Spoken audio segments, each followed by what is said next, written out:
Amigos, ¿cómo están? Bienvenidos a un nuevo capítulo de Melodías al Aire. El invitado de hoy, Danny Vander. Vamos a hablar de su nuevo disco Melancolismo y de cómo compuso las canciones durante la pandemia. Vamos a platicar de cómo cambió su personalidad de hacer canciones en la Vanderbilt y ahora en su proyecto solista. Vamos a platicar de poesía, de recursos para hacer canciones y de si vale o no la pena hoy en día tener una disquera. Esto y mucho más. Amigos, si todavía no lo hacen, por favor suscríbanse, compartan, denle me gusta y vamos a esta plática con Danny Vander. Dani, amigo, ¿cómo estás? Bienvenido al podcast. ¿Cómo te trata la vida? Todo muy bien, mi querido Charlie, muy contento de estar aquí platicando. Ya tenía muchas ganas de venir aquí a tu canal a platicar. Oh, pues muchas gracias. La verdad, pues fue uno de los proyectos de pandemia.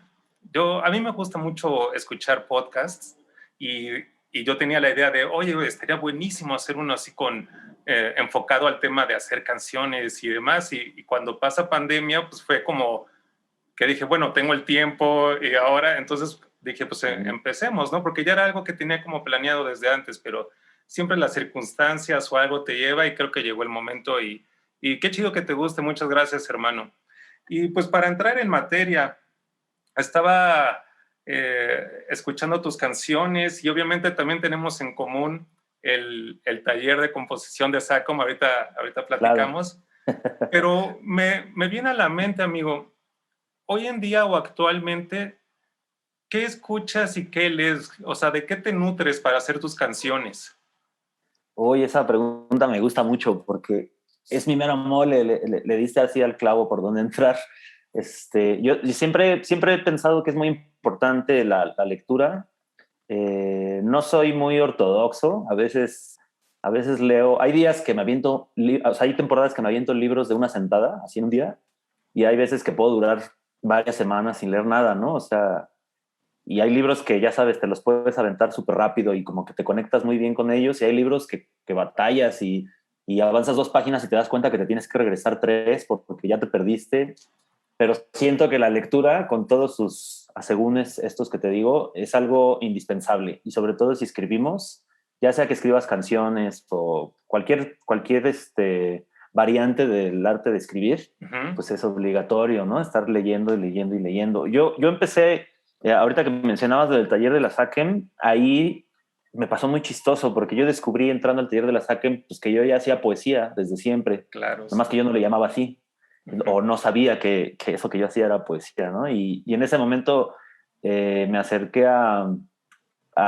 todo este rollo de Roberto Bolaño, descubrí este grupo que se llamó, ellos se autonombraban los infrarrealistas, y fue un grupo de poetas bastante under de los 70, a mediados de los 70, son como de la edad de mis papás, como de nuestros papás, ¿no? Son gente Ok. que era joven en los 70 y que estaban como bastante en contra de lo establecido en ese momento, ¿no? Se metían a boicotear lecturas de poesía de Octavio Paz y así, y pues la Oh, institución de la literatura de aquella época los ultra hizo a un lado, ¿no? De hecho, al día de hoy apenas comienzan, gracias a la novela de Bolaño que se escribió a finales de los 90, fue que todos estos personajes empezaron a ser reconocidos. Y pues estuve leyendo mucho de eso, o sea, es como lo que he estado leyendo ahí. Y bueno, pues Los Obligados, siempre ando leyendo al Bukowski, que me encanta, sí, y un soy montón de fan cosas. también. Soy fan, qué bueno. Y tiene muchos años este gusto por la lectura y por la poesía. O sea, desde más joven, ¿ya le entrabas a esto? Y yo empecé a acercarme a la lectura como a los 16 o 17 años. En la adolescencia fue que ahí, tratando de quedar bien con una novia de aquella época, que era muy lectora y yo era bastante Claro. desmadroso y no leía nada, pero para ponerme a la altura me puse a investigar y me metí a unos talleres de creación literaria y todo, y pues de ahí fue que me acerqué a este rollo de pues, los clásicos, ¿no? La literatura, es el boom de Latinoamérica de los 60s y 70s con Cortázar y Borges, y bueno, Borges es anterior, pero sí, desde la adolescencia fue que me acerqué y como que es algo que trato de hacer lo más regular que puedo.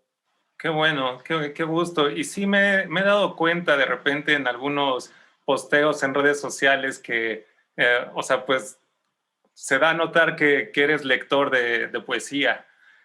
Amigo, Sí. ¿tú acostumbras a escribir cosas fuera de canciones? O sea, otro tipo de escritos, ¿haces un diario o cuentos, algo por el estilo? Tengo mis temporadas. Lo que más se me da, o sea, con lo que me siento más cómodo escribiendo, son como tres géneros o tres subgéneros. Que bueno, uno es la poesía, que es bastante cercano al oficio de las canciones. El otro son ensayos. Soy una de estas personas, que a lo mejor tú también y muchos que nos puedan ver se sentirán Ujú. identificados. Soy alguien que no puede parar de pensar. Ya sabes, este como overthinking, como estar piense y piense y piense, Ok, que a veces es un poco molesto, pero eso me lleva a acercarme un poco a la onda del ensayo, que son como reflexiones, ¿no? Y que digresiones y como cosas que uno va pensando. Y me gustan mucho también los microcuentos, los ok. cuentos pequeñitos de medio párrafo. Es algo que me gusta mucho y son como las tres cosas que podría yo decir que escribo. Ok, y ahora tocando un poco más el tema de las canciones, ¿cómo acostumbras usualmente empezar una canción? ¿Eres de los que se graba en el teléfono notas de voz con la guitarra acústica o te vas directamente al, no sé, al Logic, Pro Tools, el software que utilices? ¿Cómo es tu sistema en ese sentido? A mí me gusta mucho como tener, o sea, como no ser muy apegado a una sola forma, porque creo que la creatividad se limitaría si tuviera como un sistema tan estructurado y repetido. Pero lo que me gusta es ir cambiando las formas. A veces empiezo por la música, a veces empiezo por la letra.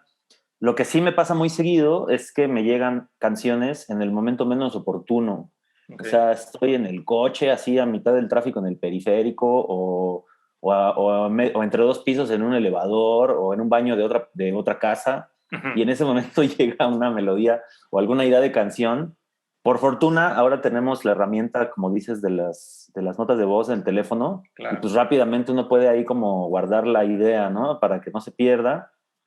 Pero creo que por ahí sería como el sistema que más repito en mi trabajo, es como ir almacenando estas notas de voz y tratar de llegar a la idea de la canción lo más pronto posible. O sea, ya con la experiencia sé que las ideas musicales que no termino de una sentada, nunca las voy a acabar. O sea, Claro.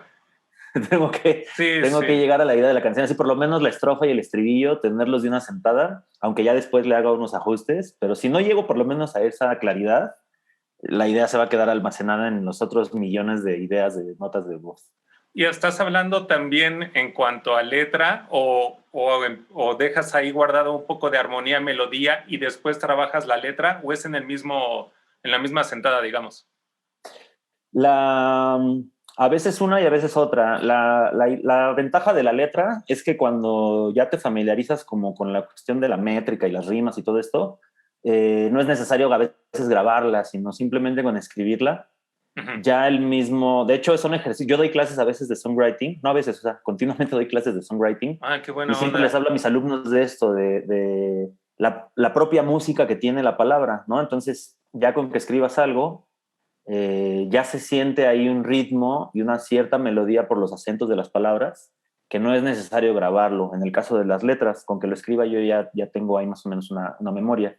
Lo que sí es lo musical, eso sí lo tengo que grabar, porque es bien frustrante. Yo creo que a muchos músicos nos debe de pasar que tus mejores canciones o muchas de tus mejores canciones se perdieron en el limbo, ¿no? De la memoria. Sí, sí, y la verdad es que eso pasa muy seguido, lo que mencionas de que si no la terminas, ahí se guarda. Usualmente muchos colegas con quienes hablo de esto es el mismo tema, ¿eh? Tratan Sí. de terminar o avanzar lo más posible. Yo en el celular tengo una cantidad de notas de voz así sin terminar y hasta no me siento tan bien con ello y siempre digo, no, ahora sí las tengo que terminar y siempre empiezas otra y la termino y demás y total sigo teniendo ahí ese stock de canciones que no sé qué vaya a pasar, pero pero pues por otro lado sirve como para filtro, donde vas terminando las que más van sobresaliendo, ¿no? O sea, algunas se dan a notar más fácilmente y dices, pues esa es buena. ¿Siempre compones con guitarra, amigo, o compones a veces, no sé, en el piano, o melodías y letra y después las instrumentas? No, en mi caso, mi instrumento natural siempre ha sido la guitarra. Fue el instrumento con el que yo entré al rollo de la música a los 13, 14 años, que me apañé la guitarra de mi hermano y me puse yo a hacer mis cosas ahí en la guitarra. Entonces es el instrumento en donde yo me siento más fluido, ¿no? Más cómodo. Ya sea en la guitarra o tarareando, ¿no? A la forma de José Alfredo Jiménez, chiflando y tarareando canciones. Me encantaría, tengo muchas ganas de en algún momento hacer algunas canciones, o sea, puede ser un disco o solamente algunas canciones en instrumentos que no me sean tan cómodos como el piano. Yo soy un pianista frustrado, me encantaría tocar el piano así de forma fluida. Digo, lo puedo tocar porque con el tiempo aprendes ahí como lo básico, pero definitivamente si me sientas en un piano así a que ese sea el instrumento, me voy a tropezar en el compás 4, ¿no? Así sí o sí. Sí, es un instrumento que necesita algo de tiempo. La verdad, yo también soy fan, a mí me gusta mucho el piano y estoy similar, ¿eh? O sea, puedo sacar acordes y jugar un poco para componer, pero así que digas, me puedo aventar ahí un solo o algo, la verdad, necesita algo de estudio. Amigo, ¿cómo cambió tu personalidad en componer para la Vanderbilt y componer para Danny Vander? ¿Cómo cambió eso o es muy similar? No, sabes, yo creo que hace rato que mencionabas el taller de la SACEM, yo ahorita estoy por lanzar, en cualquier momento de estos días en los que estamos viviendo ahorita va a salir mi tercer disco. Y este disco es el primero en el que yo siento un cambio radical a la forma de canciones que tenía con la banda. Yo creo que los primeros dos discos todavía tienen este sistema o ciertas estructuras y ciertas cosas que yo hacía con la Vanderbilt. Y justamente creo que el parteaguas es todos los conocimientos que me brindaron los maestros y los compañeros en el taller de la SACEM, y en este disco es donde ya se siente. Ok. Escuché tu última canción y me voló la cabeza. O sea, Qué chido. me gustó mucho. Realmente suena una canción súper madura. Digo, ya brinqué un poquito el lapso del tiempo, pero bueno, ahorita que salió al tema, ahorita regresaremos un poco, pero me llamó la atención, digo, entre muchas cosas, obviamente, pero algo que me viene a la cabeza, la hiciste corta, es un tema de 2 minutos. ¿Tiene que ver con la velocidad que se siente actualmente? Videos cada vez más cortos, TikTok, todo el mundo quiere Express. ¿Tiene que ver por ahí la idea de sacar esta canción de 2 minutos? ¿O fue por el lado de la composición que dices no le falta nada a esta canción? Es una historia que se remonta a los primeros dos discos. Al ser solista, me vi en la necesidad en algunas ocasiones de hacer shows yo solo.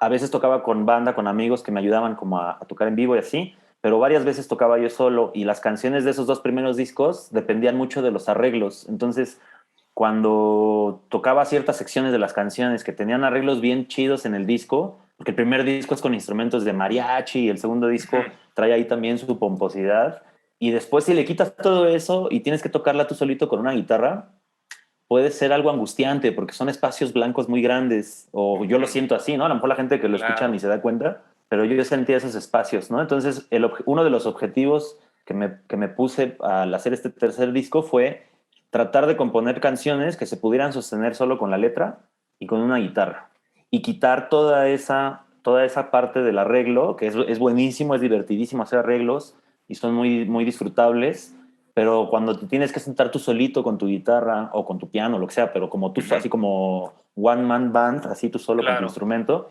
esos arreglos los tienes que meter en ese único instrumento. De hecho, fue bien interesante el procedimiento de este disco porque todos esos personajes que se distribuyen en una banda, yo los pensaba en la guitarra, ¿no? Entonces reservaba, por ejemplo, la primera cuerda y decía, no voy a tocar la primera cuerda, que es la más aguda, hasta ciertos momentos para reservar esa energía en ciertos puntos de la canción, ¿no? Y Ok, eso pues también va de la mano con el asunto del tiempo. Las canciones, al quitarle todos esos arreglos y todas esas secciones, se simplificaron y se redujeron a su mínima expresión y pues terminaron siendo más rápidas. Claro que también tiene que ver con el asunto de cómo vivimos hoy día, o sea, nadie tenemos ya la paciencia de escuchar una introducción claro. de minuto y Ujú. medio de una rola, o sea, ¿no? Ya vamos directo a empezar en el estribillo, así como va. Sí, sí, la verdad que cada vez están las cosas como más rápido. Y ahorita que mencionas esto me recuerda a una plática que tuve con Valdo Rodríguez, que también es compositor. Muy, Ujú. muy bueno, es nuevo, la está haciendo muy bien.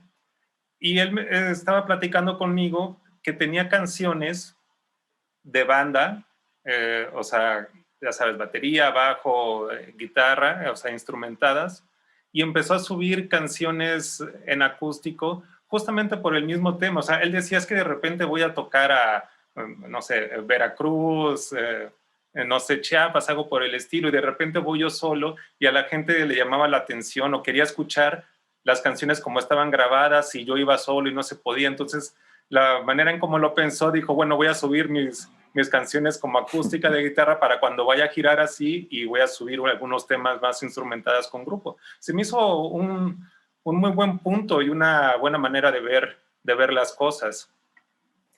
Claro, yo creo que es como una cosa analógica al atuendo de alguien, ¿no? O sea, tú cuando vas así a un evento especial, pues te pones tus mejores ropas y tienes como un comportamiento más cuidado y hay como mucha parafernalia.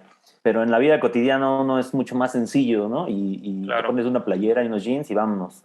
Y creo que las canciones en este tipo de experiencias, cuando uno es músico solitario, no te puedes dar el lujo de siempre tener todo eso alrededor. Y además, esas diferencias para el público general, yo creo que son distintas que para uno que es músico y compositor. O sea, tú puedes sentir lo mismo escuchando una canción en su versión full band o su versión acústica, pero la gente sí va a pensar que son dos cosas distintas. Claro. Entonces confundes, ¿no? Si quieres promover tu trabajo, es lo más óptimo, yo pienso, es tratar de mostrarlo lo más parecido a lo que la gente va a encontrar en Internet, porque si no va a pasar un poco esa confusión de, así como, puede ser hasta decepcionante, ¿no? Así de, bueno, ¿y dónde están las trompetas? Claro, sí, exacto, como que pueden estar enamorados o esperando el arreglo de Spotify o redes, ¿no? Mm. De streaming.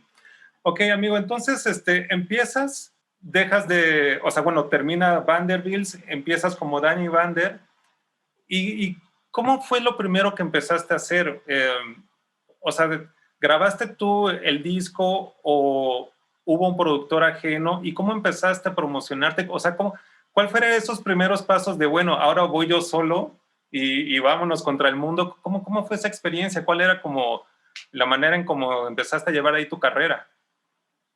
Fue toda una faena súper compleja. De hecho, o sea, ahorita, en 2 días se cumplen 5 años del primer sencillo que lancé como solista y han sido 5 años de unos aprendizajes y unos frentazos con la pared Uh -huh. durísimos. De entrada, porque yo pensaba tontamente que era como un pase directo de lo que había logrado la Vanderbilt al yo hacer algo, ¿no? Ya casi casi así el público iba nada más a migrar a Uh mis -huh. redes sociales nuevas, ¿no? Y para nada, al contrario, la gente se siente súper traicionada ¿no? Te niegan así de, no, ¿dónde está mi grupo, el que yo quería? Tú eres un maldito Claro, traidor. claro. Y fue una situación circunstancial, o sea, la Vanderbilt se separó como un poco inesperadamente, o sea, simplemente se desvaneció, o sea, no hubo un cierre así. De hecho, quién sabe, o sea, a lo mejor el año que viene así nos dicen, vénganse a tocar y vamos, no sé, o sea, nunca hubo un cierre Está como tal. incierto. Ajá, y entonces lo que pasó fue que yo tenía ya como varias canciones ahí en el cuaderno y desde hacía un poquito tiempo antes del final de la Vanderbilt, yo había estado con la inquietud de acercarme a los instrumentos del mariachi, cosa que yo creo que con la Vanderbilt nunca hubiera pasado, porque pues, no era algo como natural, no era Ujú. parte de la metodología del grupo. Entonces aproveché ese rompimiento o esa pausa, o no sé ni cómo llamarle, para grabar estas canciones que yo originalmente lo pensaba solo como una idea, así como una impronta, como una cosa que iba a ser circunstancial, que iba a durar un poquito y ya. Pero conforme fue pasando, fue cobrando cada vez más importancia lo que estaba haciendo en mi proceso, quiero decir. Y en ese momento yo estaba tocando el bajo con A.J. Dávila, este músico puertorriqueño que Ok, tocaba con los Dávila 666, mi gran amigo el Babycito, y le mostré mis maquetas, le gustaron. Él estaba trabajando en Panorama, su disco de ese momento, y pues me acercó, o sea, me invitó a ir a Panorama y terminamos como retrabajando las maquetas que yo tenía, las metimos ahí a la mixer de Panorama y empezamos a regrabar algunas cosas, y así circunstancialmente salió mi primer disco, producido o coproducido más bien entre ella y Dávila y yo, y ok, ya de ahí para el real a lo que estamos ahorita. ok, ok. Se pasa muy rápido el tiempo, esos 5 años, ¿no? O Sí, sea, brutal. en un abrir y cerrar de ojos. Y luego ya teniendo ese disco, dijiste, ¿qué hacemos? ¿Empezaste a buscar shows? ¿Empezaste a buscar promoción? ¿Cómo te presentabas? ¿Tú solo o con banda? Ahí fue el primer frentazo de contrapared de estos de los que te hablo, Ujú. porque yo daba por sentado que iba a tener acceso a todo lo que era a todo lo que la Vanderbilt había conseguido, y Sí. para nada. O sea, tuve muchos apoyos de mucha gente, de amigos, amigas, gente de la industria que siempre me ha apoyado, pero definitivamente no era lo mismo. Empecé a acercarme a la gente de la revista Marvin, que son grandes amigos, y en ese momento cambió, por ejemplo, toda la estructura del radio, ¿no? La radio cambiaron Ok. todas las gerencias, todas las personas, y entonces se convirtió como en borrón y cuenta nueva. De hecho, yo, como la Vanderbilt tuvo todos los sencillos en radio, Danny Vander Ujú. no ha tenido ninguno. O sea, no han promovido ninguno en Reactor. Algunos amigos y amigas me han dado acceso para promoverlos en sus programas en particular, pero nunca he tenido un sencillo en rotación en Reactor, lo cual me Sí. parece así súper curioso, porque en Ibero sí y viceversa. La Vanderbilt no sonaba en Ibero, Danny Vander sí, y así, ¿no? Pero en vivo era bien interesante el show, porque como estaba esta onda de lo del mariachi, lo que hice fue montar una banda como híbrida extraña entre rock mariachi, Ujú. y dos violines.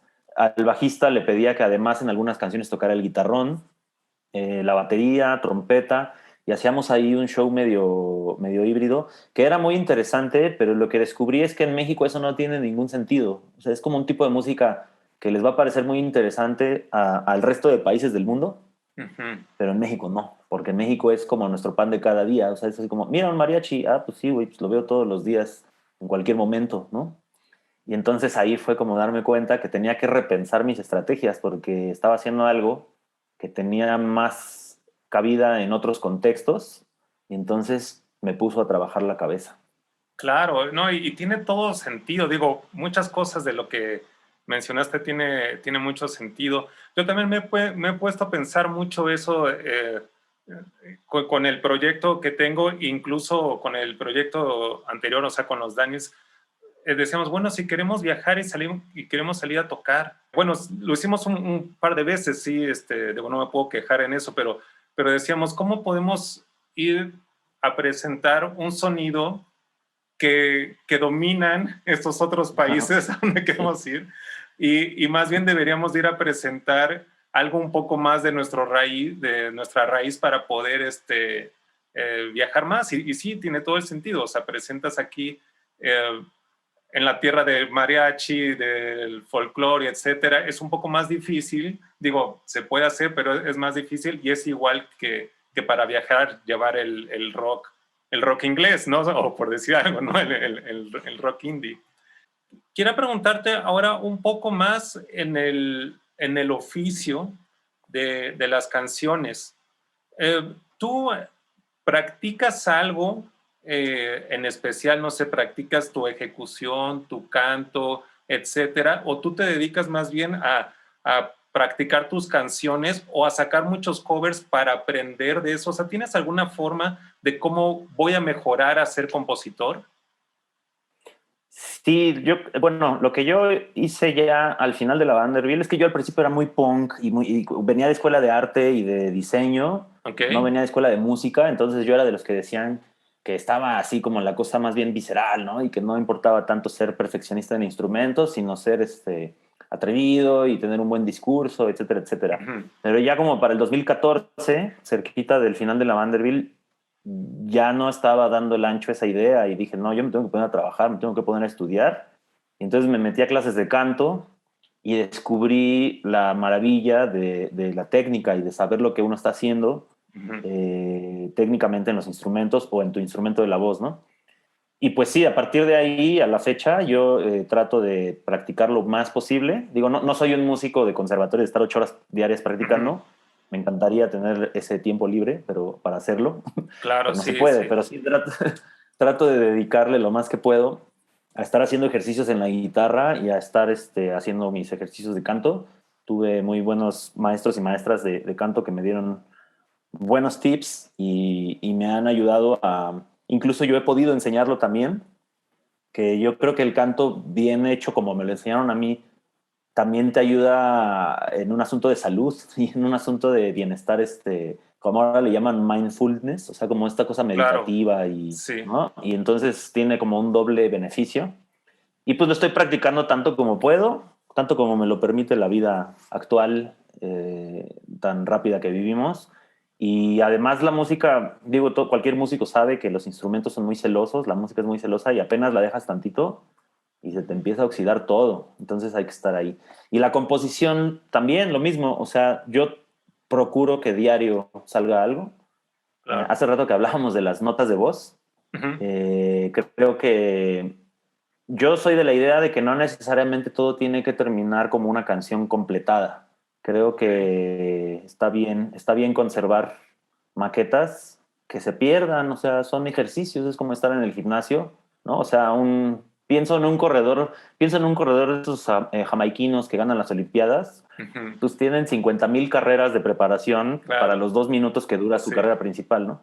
Creo Ujú. que así está bien. O sea, hay que hacer 50,000 ideas de canciones para ver si un día se nos presenta la buena.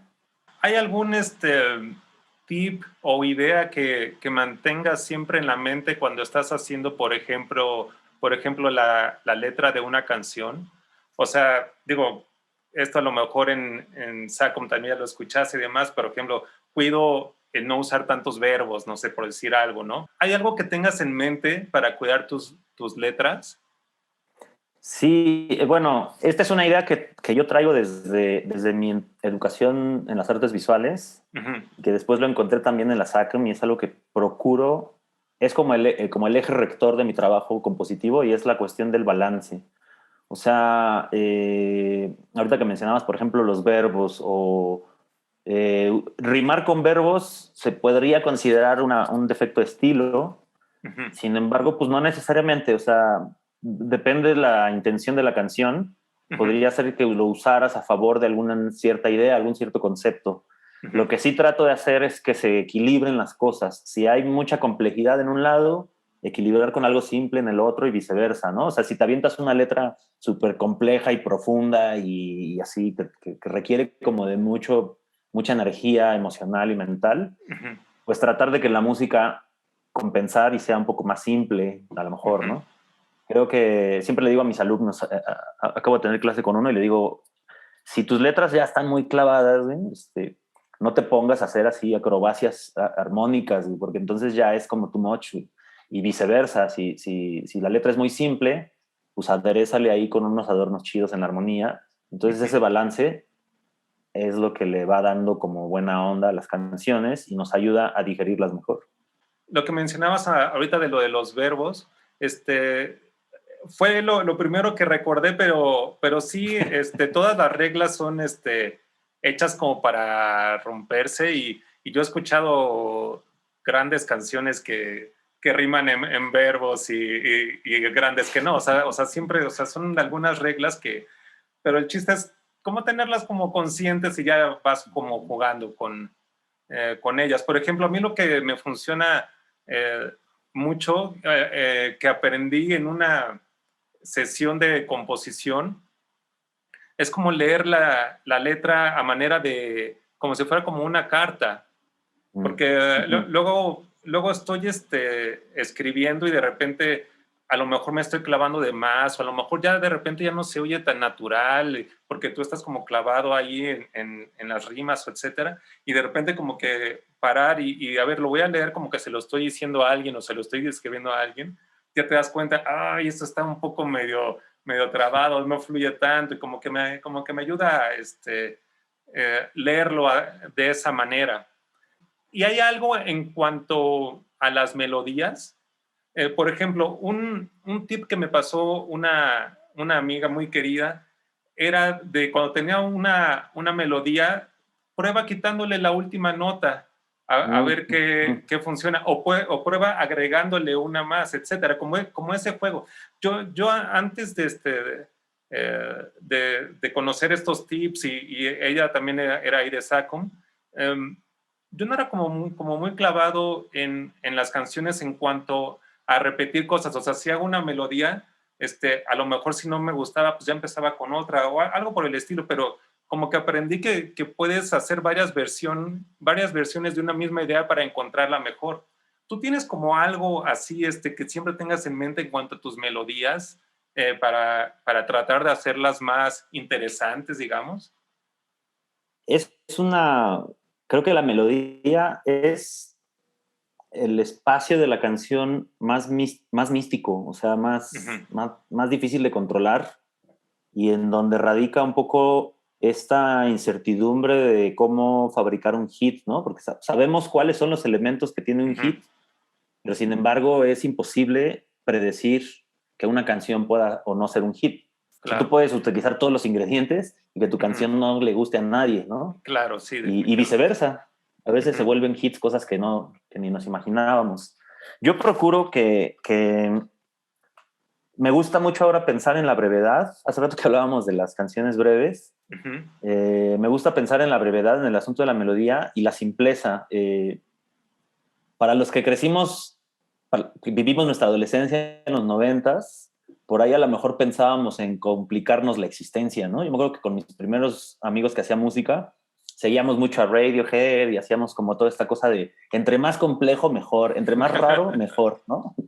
Y evitábamos la repetición, por ejemplo, y Ajá. tratábamos de ser lo más complejos posibles y evitar la simpleza. Y con el tiempo fui viendo que, pues no, qué menso, es al revés. O sea, la música al final de cuentas es comunicación, ¿no? Y entonces, para que tú y yo nos podamos entender, pues es hasta un acto de cortesía, ¿no? Que yo lo deje simple y que tú lo dejes simple para que nuestro diálogo sea, llevadero, ¿no? Y haya una buena relación en lo que nos estamos diciendo uno a otro. En las canciones es exactamente lo mismo. O sea, si yo quiero tener el favor de la audiencia que conecte con lo que yo estoy diciendo, debo de salirme de ese punto egoísta de querer demostrar pomposidades y complejidades y cosas, y mejor decir, oye, pues está más chido que nos comuniquemos, yo voy a hacer pi, pi, pi, y tú vas a hacer pa, pa, pa, y fácil, ¿no? Eso Claro. pienso con las melodías. Y además, nuestra gran maestría, eso lo debes experimentar tú también muchísimo,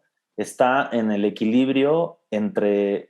Una canción es una promesa, o sea, la música es una promesa, ¿no? Es siempre este juego de las expectativas y es Uh-huh. jugar con las expectativas de que primero te hago sentir que realmente tú te estás anticipando a todas esas expectativas y cuando menos te la esperas te la cambio. Entonces, creo que las melodías está padre jugar con eso, con primero hacerte sentir cosas familiares y Uh-huh. como dices, ese como echarle la última nota o hacer alguna cosilla ahí que irte a cambiar, o sea, ¿no? Modular, irte a otra tonalidad o hacer algo después de toda una promesa, pero que se sienta chido. Claro, y esto que comentabas de la simplicidad me recordó también mucho una vez que platiqué con Emilio Regueira de Los Rabanes. Me decía, tú, o sea, como lo comentaste, haces una canción porque quieres comunicar algo, ¿no? Esto, por ejemplo, me gustas o algo, dilo claro, no tienes por qué empezar a complicar las cosas o demás, o sea, si quieres decir te quiero, me gustas, lo que sea, o sea, dilo de manera simple, o sea, tienes que comunicar eso sin complejidades. Obviamente no me acuerdo bien las palabras que utilizó y él lo dijo mucho más entendible que yo, pero me hizo muchísimo clic realmente porque por lo que te comentaba, que de repente complicamos las cosas cuando no es necesario. Y a lo mejor uno piensa que a lo mejor haciendo lo más complicado te vas a ver más pro o no sé, van a decir si sabe, etcétera, etcétera. Y muchas veces es al revés. Sí, le damos mucho valor a lo sofisticado a veces, ¿no? Pensamos que sofisticado es mejor que simple y pues no necesariamente. Claro. Ahora, amigo, ahora que vas a lanzar tu disco nuevo, hablando un poco más pues del negocio de la música, ¿cómo vas a promocionar este disco? ¿Todavía mm, crees en la importancia de lanzar el disco físico? ¿No lo vas a lanzar físico? ¿Qué estrategias vas a utilizar? Yo ahorita ya no voy a lanzar un disco fijo porque tengo varias cajas de CDs de mi primer disco acá guardadas en la casa que son muy Claro, buenas para darlos como merch, para firmar o sí. no tienen como este valor de objeto, pero ya no funcionan como discos, ya más bien es como una postal o algo que donde puedas firmar y que la gente se lleve como un recuerdo de tu música. Ujú. Eh, de entrada, creo que lo que estoy haciendo ahorita y lo que muchos músicos todavía están haciendo, que es la osadía de hacer un álbum completo, hay que dejar descansar esa metodología por un tiempo. Yo lo hice así porque ya lo tenía trabajado así y así iba a salir, ya lancé unos sencillos, Ujú. ahora va a salir el disco y todo, pero sí voy a poner a descansar ese sistema del disco, aunque yo amo los álbums completos y me encanta la narrativa que se crea en medio de un álbum. Ok. Creo que ahorita es un suicidio porque la cantidad de esfuerzo que te implica y la cantidad de energía y de dinero y de tiempo y todo que tienes que invertir en ese producto tan bello que es un álbum puede ser muy contraproducente. Ujú.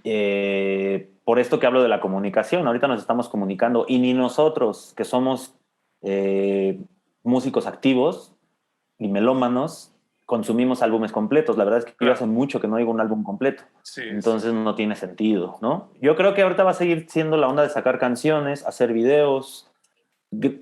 Por fortuna ya están abriéndose otra vez lugares para ir a tocar. Poco a poco va a ir regresando este rollo de poder estar en un lugar en vivo tocando para la gente. Y creo que también se están creando micronichos de trabajo. Tengo una teoría que luego le platico con la gente que a nosotros que nos tocó hacer músicas en los 2000 Ujú. nos tocó una época dorada en la que existía una clase media en la música y entonces podíamos trabajar, ¿no? Cuando estuvo de moda el indie, había muchas plataformas y podías resolver cosas con inversiones limitadas y Ujú. con pocas personas conocidas en la industria. Pero ahorita esa clase media ya no existe. Ahorita otra vez o eres de los de abajo que nadie conoce o eres una mega estrella, ¿no? La parte del medio ya no existe. Entonces lo que está pasando es que los que estamos acá abajo, pues necesitamos buscar espacios pequeños donde desarrollarnos, o sea, y dejar de pensar, o dejar de aspirar al superestrellato, porque eso no depende de nosotros. Lo que nosotros debemos hacer es trabajar, Ujú. hacer nuestras canciones, sacarlas, tocar donde se pueda y vivir nuestra vida de artistas con esa conciencia de que hay que trabajar un montón y si llega a pasar ese chispazo, está buenísimo y le entramos con gusto, pero que ya no sea el motor de lo que hacemos. Claro. Y es que realmente requiere mucha inversión y en especial cuando eres solista, es mucha inversión en videos, la producción y etcétera. Eh, Mucho del sistema nuevo que veo que funciona es el de los acústicos. Por ejemplo, soy fan de lo que hace Josué con su gira en casas. Uf. Eh, no o sea, es algo increíble, es algo increíble cómo solucionó pues llevar su carrera y veo que muchos voltean a ver esa forma y también empiezan adentrarse a eso, y creo que es algo que súper funcional ahorita que de repente vamos regresando poco a poco. Ahorita está habiendo muchos conciertos así pequeños, bueno, como bien comentaste, a diferencia de las bandas muy, muy grandes que se presentan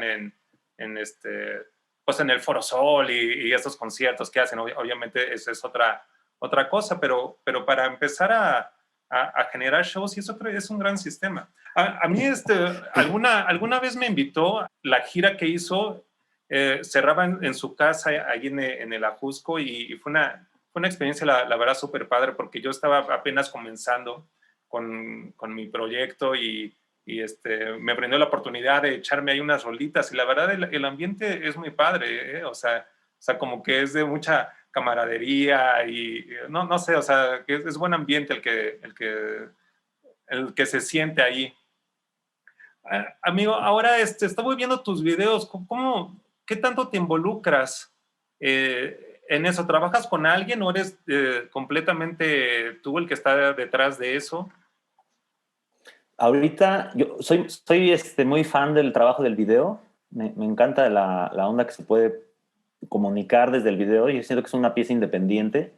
Uh-huh. Y ahorita logré conectar con unos amigos productores que tienen como un programa para ayudar a ciertos proyectos que les interesan, lo cual fue como ganarme una beca del Fonca. Ok, chido. Y los videos que he estado sacando, los videos anteriores de mis discos, del primero y el segundo disco, el primero los hice yo todos. Fueron videos así caseros, totalmente realizados con mis propios recursos. Y O el sea, segundo disco como... perdón, vi, por ejemplo, el que grabaste en un cementerio. Ajá, eso los hacía yo, así, Ajá. conseguía, juntaba como a mi banda y Claro. algún amigo que tenía una cámara, mi hermano se llevaba, hizo otra cámara, y como que los íbamos haciendo por nuestra cuenta, ¿no? Uh-huh. Hoy la tecnología, pues así nos permite, ya la verdad es que, o sea, con ganas te puedes echar una película Claro. profesional con un teléfono, o sea, sin Claro, bronca. completamente de acuerdo.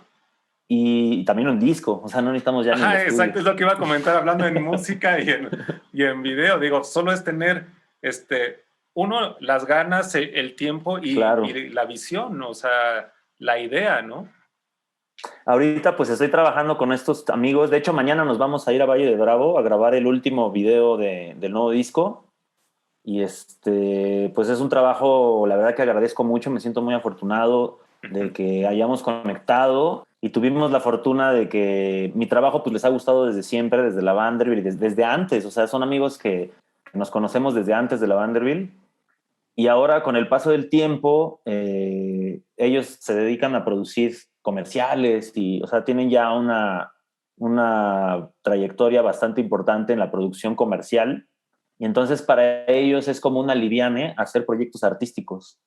Es como su Ok. manera de descansar y de poder hacer algo que les gusta, porque al final de cuentas, pues hacer un comercial de tortillas o de lo que sea, pues no deja de ser una chamba bastante aburrida, ¿no? Porque pues es así como son como guiones bien tontos y como cosas muy chafas y que dejan mucho dinero, pero que no están tan chidas. Uh-huh. Y entonces se aprovechan el espacio del arte para así como desahogar todas esas ideas que tienen.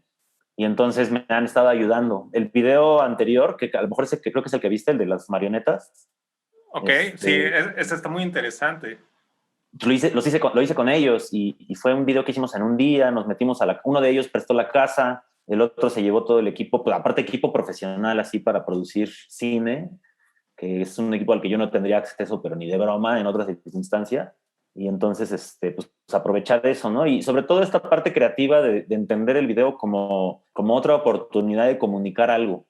Entonces yo a ellos siempre les digo, o sea, este espacio del video es para que ellos, es como si fuera su pieza, como casi como si yo más bien les prestara la rola, para que Ok. ellos hagan una pieza autónoma, ¿no? Que ellos puedan, si el día de mañana hicieran una exposición en un museo donde pusieran sus producciones audiovisuales y las ponen como con su nombre, así como la firma, por mí está poca madre, porque pues, ellos son los autores de eso.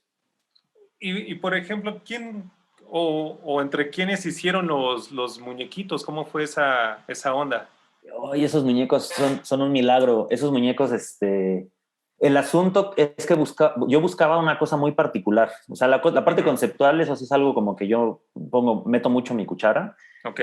Y el asunto con ese tipo de muñecos de trapo es que estábamos con los dos extremos, o estaban demasiado caricaturizados, eran demasiado muñecos así, con rasgos ya fuera de lo humano, o eran hiperrealistas, ¿no?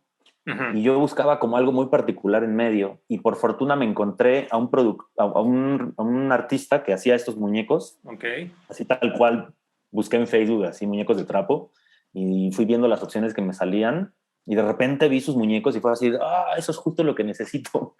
Y le mandé unas fotos, él te pide una foto, y basándose en esa foto, lo que hace es que fabrica el muñeco con trapo y los pinta a mano. Entonces son como artesanías. De hecho, por Ok. aquí andan, por ahí los debo tener.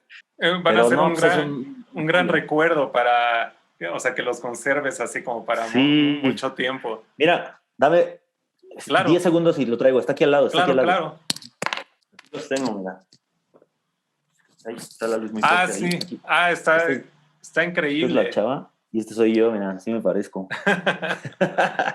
Entonces son como de trapo, pero están pintados a mano. O sea, es como con pincel, o sea, es como un retrato, pero hecho sobre el monito.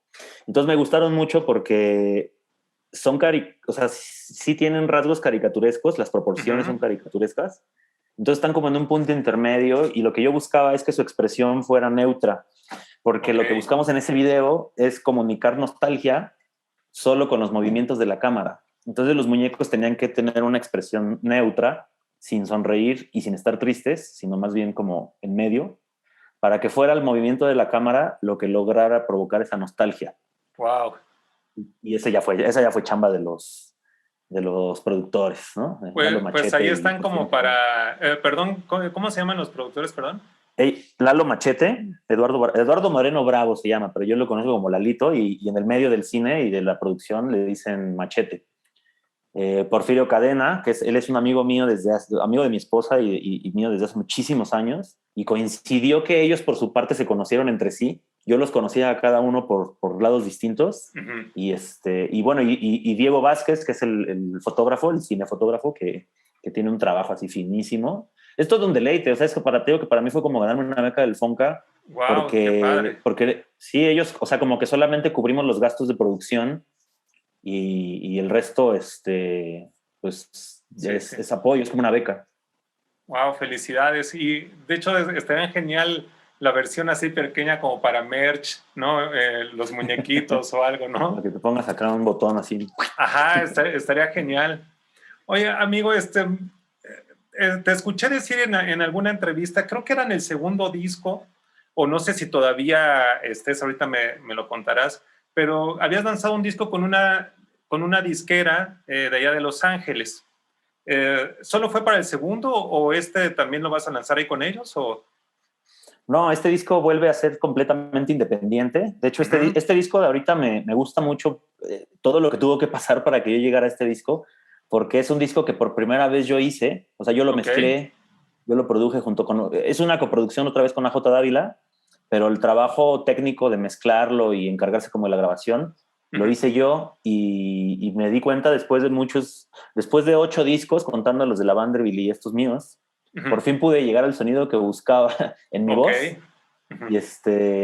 y fue porque ya lo hice yo como con mis propias manos, ¿no? Con mis propios pies, como dice mi suegro. Claro. El disco anterior sí salió con una disquera de Los Ángeles que se llama Cleopatra Records.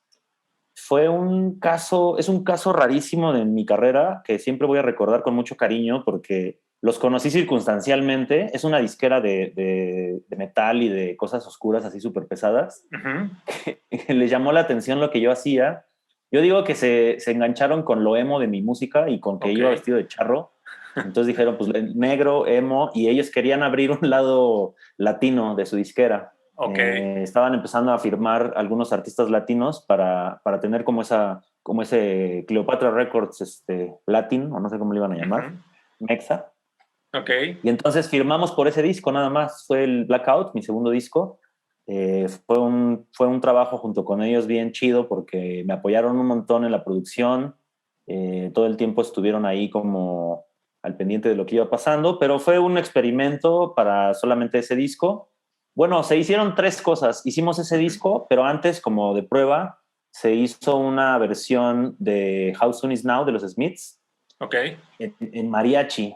Wow. Yo no le hice mucha promo a esa rola porque es demasiado parecido al proyecto de Camilo Lara de Mexricey Max y Russell, ok. no era la intención, o sea, fue como una rola por pedido que Ujú. querían para una película en particular que al final ni se usó, pero está ahí, si la buscan en Spotify la van a encontrar, se llama así, How Soon Is Now, versión Ujú. Danny Bander.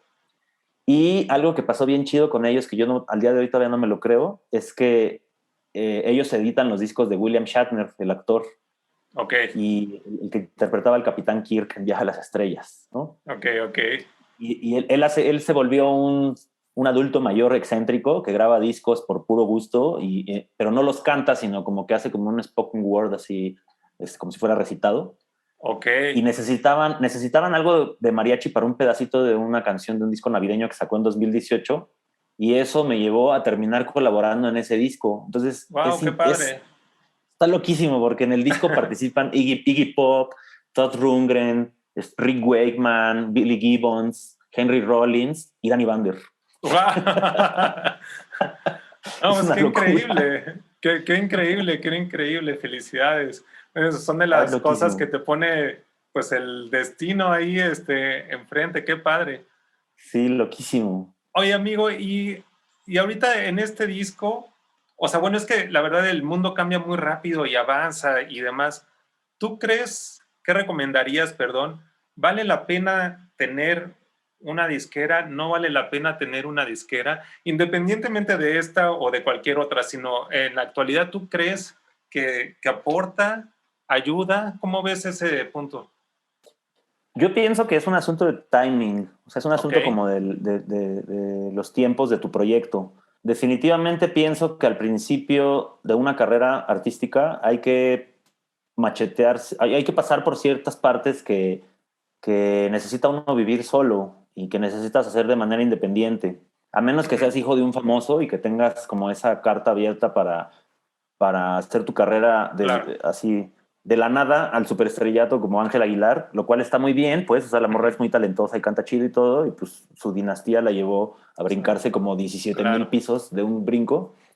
Pero siento que si no tienes ese apoyo, lo mejor es vivir primero como un proceso independiente para madurar tu proyecto, para madurar tu música, para madurar tu performance en el escenario y eventualmente, si eres disciplinado y si esto crece y si lo más importante de todo, si conectas con el público, Ujú. si logras tener público, que hoy día es dificilísimo, probablemente entonces empezar a pensar en que una disquera. Yo ahí me voy mucho a lo que me enseñó mi queridísimo amigo Wax, que fue manager de la Vanderbilt y es un personaje muy importante de la industria mexicana, de la Ujú. música. Wax dice eso, o sea, él da un taller de management donde te dice, aprende primero tú el rollo, encárgate tú de tus cosas y trabaja tu proyecto de manera que logres capturar a tu público, ¿no? Que cuando ya Ujú. logres tú cortar boletos, tu proyecto es valioso. Mientras Sí, tanto, no le va a servir de nada a una disquera. Además, ojo, si te metes de lleno con una disquera y eres todavía pequeño, te vas a diluir porque vas a estar tratando de sobresalir en medio de nombres muy grandes y eso no te conviene para nada. Ahí yo sí creo que, como dice el viejo adagio, mejor ser cabeza de ratón que cola de león. claro, claro. Pues sí, concuerdo. Realmente, primero hay que hacer que vayan pasando las cosas, eh, porque tienes como que algo que, inclusive si pensaras en una disquera, tienes algo que proponerles, algo que ofrecer, ¿no? O sea, mira, mi proyecto jala, está Ujú. jalando, entonces hagamos sociedad para impulsarlo, si no, sí está como más complejo. Amigo, si vieras como un poco al pasado, ¿qué consejo te darías a ti, al Dani de hace 5 años en cuanto a hacer canciones y en cuanto a llevar tu carrera? O sea, ¿qué aprendiste básicamente de estos 5 años? Qué buena pregunta. Le diría, sal corriendo, carnal. No, Claro, no, claro.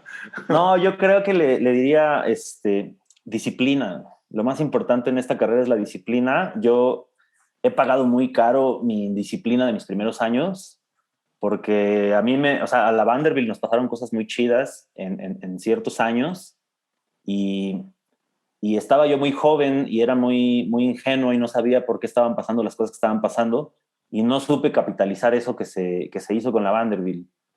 Hoy mi carrera sería otra si yo me hubiera dado cuenta de eso. Entonces creo que depende de estar bien atento a lo que está sucediendo y de tener disciplina. Disciplina en todos los sentidos. Es decir, lo que me preguntabas hace rato, ensayar, llevar tus instrumentos, tus capacidades técnicas lo más alto posible en tu estilo, ¿no? O sea, no necesariamente ser el guitarrista virtuoso, pero sí Ujú. la técnica personal que tú tengas de tocar, desarrollarla lo más posible.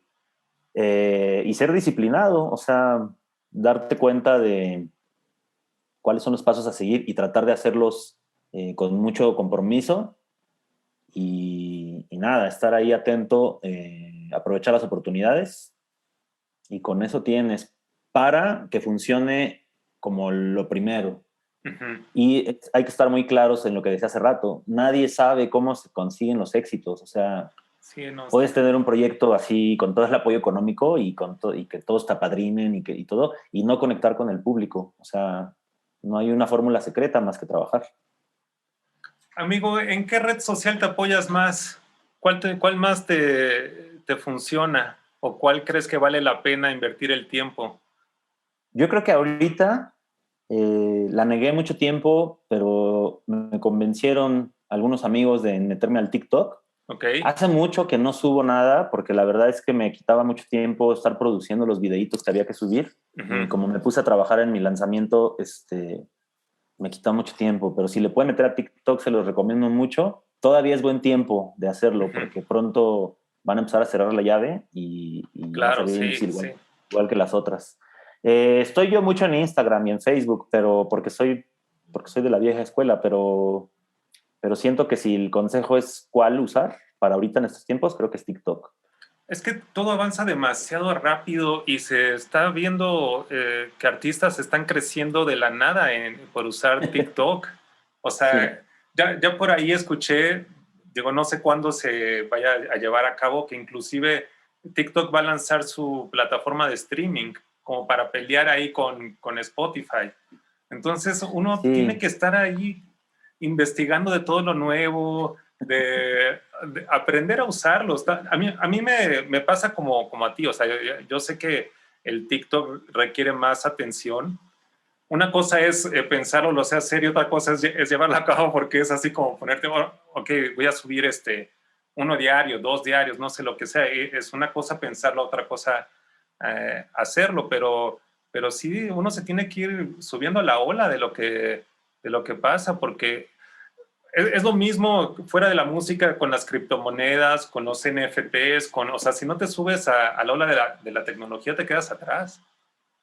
pero sabes, también creo que es importante que te sientas a gusto haciendo lo que haces. Justo Mario, no recuerdo si fue en el programa que hizo contigo o en otro Ujú. lado, lo escuché mencionar algo que a mí me tranquilizó un montón. Sí. Decía que, o sea, la música siempre va a ser nueva para alguien. No hay que estar como todo el tiempo con esa obsesión de la novedad. Ujú. Y yo incluso hace poquito hice esa reflexión y hasta lo tuiteé por ahí de que, o sea, hay gente que hoy día está descubriendo a los Pixies y los está oyendo por primera vez, ¿no? O sea, yo escuché a Nirvana cuando Kurt Cobain ya se había muerto Ok. y me atraparon y me obsesionaron y los escuché hasta que me los acabé y Kurt Cobain ya no existía. Entonces, si nos quedamos nada más con la onda de querer ser nuevos Ujú. permanentemente, pues eso es imposible, ¿no? Y también crea muchas enfermedades mentales porque pues, Sí. eventualmente nos vamos a hacer viejos. Sí, sí, sí, Y sí, Tito. no, o sea, o sea, Ujú. nadie tiene 23 años por siempre. Ujú. Y es importante que eso lo tengamos en cuenta. Y creo que si TikTok te acomoda y logras hacer producciones para TikTok con las que te sientas bien y que conecten con cierto público y haya una buena sinergia, está chido. Si no, ni la toques, no pasa nada. O sea, Yo creo que hasta el otro día quería ver qué pasaba si exploraba otra vez el MySpace, pero bueno, eso creo que ya es Claro. demasiado. Oye, ¿y existe? Digo, ahorita que tocas el tema, ¿existe o lo cerraron y ya no? Sí, sí, Sí todavía está existe. ahí la página, sí, todavía está el dominio, incluso lo único que yo ya no encuentro es cómo entrar a mis cuentas, porque ya no tengo, creo que Sí. no hay forma de recuperar, como que perdí los correos que tenía en ese momento No, y no ya es como en no las puedo acceder. plataformas ahora que le picas ahí en recobrar este password o algo así. Sí, sí tiene esa sección, pero me Ujú. manda la información a un correo que ya no tengo, creo Claro. que ya ni existe. Creo que ese correo ya no existe y entonces trato de acceder a ese sistema de recuperación y ya no me deja. Entonces, pero no, tampoco creo que sea para tanto de irse al MySpace, porque Sí, pues ¿no? no, tampoco hay nadie ahí, ¿no? Es como hacer un Ajá. show en un espacio vacío. Claro, claro. Pero sí, o sea, de las que están activas, creo que vale la pena trabajar con las que haya y las que te sientas bien, pero nos pasa mucho que nos olvidamos de la realidad. Entonces, sí está bien trabajar Facebook, todo esto, pero creo que ahorita lo más importante es que ya que estamos regresando poco a poco a la realidad, tratar de tocar en vivo, ya sea en lugares pequeñitos para 5 personas Ujú. o donde se pueda, pues deberíamos de estar tratando De empezar a de tocar en vivo, reactivar. pues donde se pueda. Ajá. Sí, donde se pueda. También Amigo, mucho ir a ver, ¿no? Es importante ir a ver a otros músicos claro. o sea, queremos que nos vean a nosotros y eso es muy importante, pero también creo que esa escena también se construye cuando uno va a los shows, ¿no? Como en aquellos años del Imperial en que cada semana estábamos ahí al pie del Ujú. cañón. Ir a apoyar, eh, ahora sí que apoyar entre todos, ir a apoyar y que apoyen a uno. Claro. Este último disco que va a salir, ¿tuviste un concepto que pensaste antes o cada canción es un concepto distinto y lo uniste? O sea, te escuché hablar en entrevistas que fue durante la pandemia y obviamente canciones melancólicas, obviamente por el título y demás, pero cómo fue esto? ¿Cómo creaste este disco? O sea, ¿cómo decidiste empezar a hacerlo o recopilaste temas que tenías? Cuéntame un poco de esa experiencia, de cómo llegaste a él. El disco viene es un cierre, o sea, yo Ujú. eso lo estoy entendiendo ahora, que estoy por lanzarlo, que fue como una trilogía, o sea, Malacopa, que fue el primero, luego Blackout, el que salió con Cleopatra, y ahora este que es Melancolismo, forman parte como de una trilogía que es de un proceso de, de superar el rompimiento más importante de mi vida, que fue romper con la Vanderbilt. Sí, sí, sí. Tuve una anécdota muy, muy chistosa con mi esposa porque cuando terminé como de ensamblar las maquetas con la idea del disco y yo estaba así bien contento y entonces fui y le dije, ya tengo mi disco nuevo, escúchalo, y le puse las maquetas. Entonces, los dos teníamos cada quien los audífonos y estábamos acostados escuchándolo y de repente voltó y la veo y estaba así pero Ujú. berreando como bebé, ¿no? Porque pensó que era un disco donde le estaba cantando el divorcio o algo así. Ok, ok, ok, claro.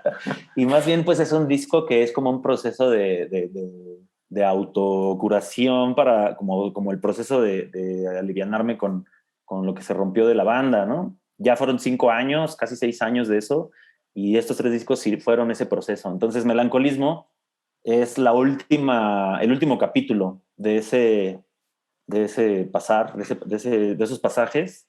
Es muy honesto lo que estoy diciendo. A lo mejor ya no sé si estoy pecando de contar demasiado, Ujú, pero sí el concepto era, yo no lo hacía conscientemente, o sea, simplemente ujú. yo escribía estas canciones tristes y hasta que ya tuve el producto terminado me di cuenta que eran como mi cierre emocional de eso. Y lo que sigue, pues quién sabe a dónde vaya. Quién sabe si hay algo que sigue y quién sabe hacia Claro. dónde vaya a seguir. Pero este fue como esta experiencia catártica de hablar de todos esos procesos emocionales. Es una relación importante en tu vida. Te escuché hablar de esto en otra entrevista y por eso ahorita lo comenté y no tienes idea cómo me identifiqué, pues digo, por obvias razones. Y Claro. dije, o sea, lo estabas diciendo y dije, ay, güey, o sea me identifiqué súper cabrón con eso. Hay una cosa que pasa muy seguido con este disco, Ujú. que la gente que lo escucha por alguna razón, creo que todos de alguna manera estamos conectados y muchos estamos pasando por procesos similares y la pandemia como que aumentó esas emociones. Y mucha gente que ha escuchado el disco se pone a chillar. O sea, te prometo que es muy probable que cuando lo escuches completo, si lo llegas a escuchar completo así en audífonos, muy probablemente te saque por ahí unas lagrimitas, porque es como muy así. Pues lo voy a hacer, en verdad, porque este tema me gustó muchísimo, me gustó bastante. Me quedé así como con ganas de más. Llegó a los 2 minutos y así como que... ¡Ah! Sí, sí. No, gran canción, amigo. Qué Y sí, chido.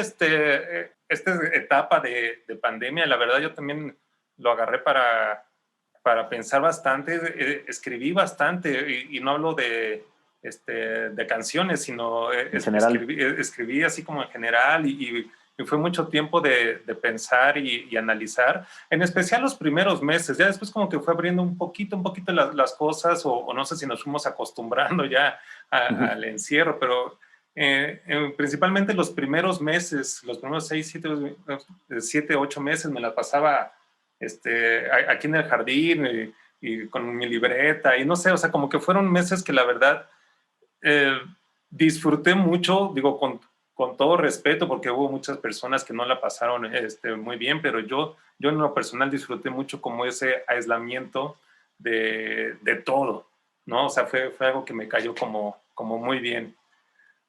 Amigo, sé que has hablado ya de muchos consejitos, pero como para terminar, un último consejo para los nuevos compositores. Hablamos ya de algunos, claro, pero algo que te venga a la mente. Bueno, yo lo que me gusta siempre aconsejar está relacionado a la autenticidad, a ser genuino.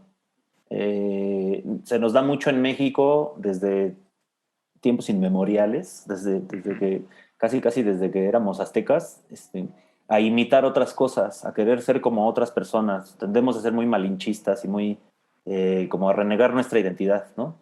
Yo recomiendo que indaguen en sí mismos, o sea, solo hay un tú eres la mejor versión de ti, o sea, y es mejor ser tú mismo en tus canciones a tratar de imitar otros estilos y ser la copia de otras personas, una copia chafa de otra cosa, ¿no? En nuestra generación se daba mucho todos estos pequeños músicos que copiaban lo que estaba sucediendo en el momento. Iba a decir la banda, pero no me quiero meter en problemas. Pero había muchas versiones de imitación, ¿no? Como de Fayuca. Pasa en todas las generaciones. Sí, sí. Había muchos Nirvanas cuando salió Nirvana, había muchos Beatles cuando salieron los Beatles. Y lo mejor es ser tú. Indaga en ti, indaga en qué te gusta realmente, cómo te gusta que suenen las cosas, qué te gusta decir, qué palabras te gustan, quién eres. Y ese es el camino. Es un camino bien pedregoso y bien doloroso porque muchas Claro. veces es difícil atravesarlo, pero es mejor que tratar de atravesar los caminos de otras personas. No tienes nada de eso, es comida chatarra para la producción artística. Es un Y ese es gran consejo, realmente. Me gusta mucho eso. Hace algunos meses escuché a alguien hablar de eso, de la gente que me pongo ahí podcast de otros lados a escuchar y así, y hablaban de eso, y la verdad me hizo mucho clic, y se me hace un claro. gran consejo. Qué bueno que lo compartes aquí, para la audiencia. ¿Y dónde te pueden encontrar, amigo? En todos lados estoy como Danny Vander. Entonces, y me pueden encontrar en la zona de Insurgentes y Eje 6 también, por ahí ando caminando luego. Si Pero en gustan Facebook, saludarme en persona. ahí ando por el Parque Hundido. Instagram, Facebook, Twitter, también en TikTok, y en las que vayan a salir, porque seguramente habrá nuevas redes eventualmente. Voy a estar ahí como Danny Vander. Entonces, pues ahí los espero. Me gusta mucho recibir mensajes y los contesto lo más inmediatamente posible. Increíble. Hermano, muchas gracias en verdad, por compartir tus anécdotas, tu experiencia, tus consejos. Gracias por la buena plática, hermano. No, gracias a ti, mi Charlie, la pasé muy bien, excelente canal, excelente proyecto y pues hasta por ahí nos estamos viendo en el rock, ahora que se pueda. Gracias, hermano. Saludos a todos, que estén chido.